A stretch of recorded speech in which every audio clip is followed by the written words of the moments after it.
geldin mi? Geldim. Konuya edelim. Ha. Gidelim pizza ya. Yer. Anlatalım.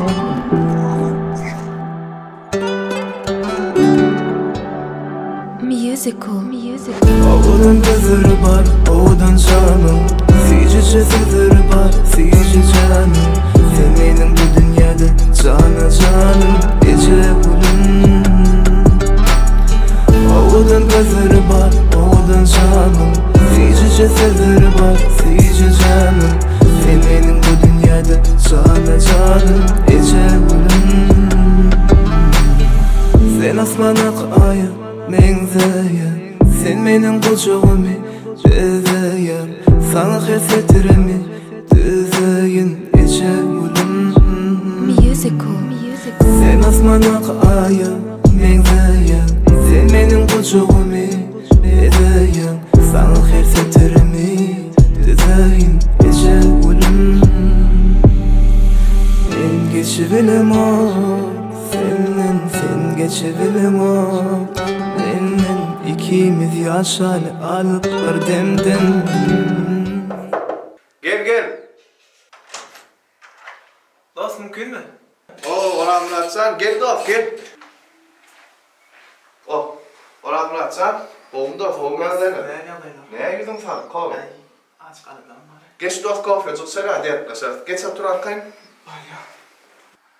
Aç kalıp mı dost? Beyle neye maladan var? Ha dost, yüzün yaman sağlıklı ha.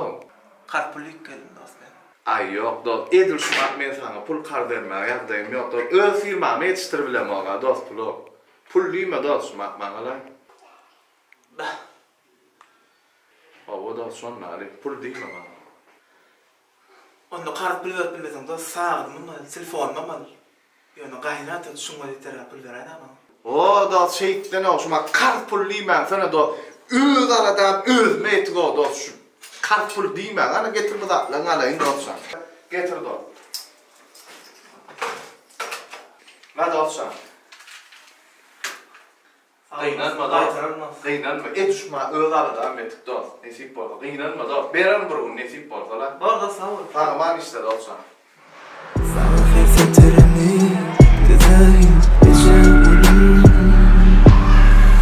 Ben geçebilim o, sen geçebilim o.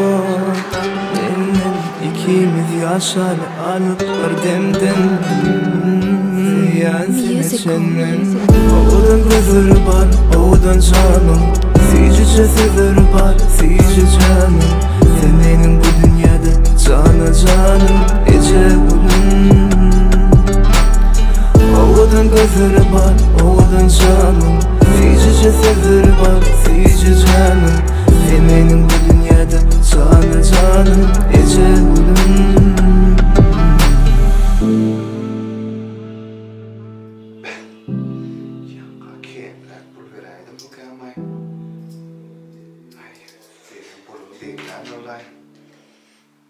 Ay borlay. Yine dosta gözüm nok koyalay. Kar pulli mesela orayalay. Olsun şunlar.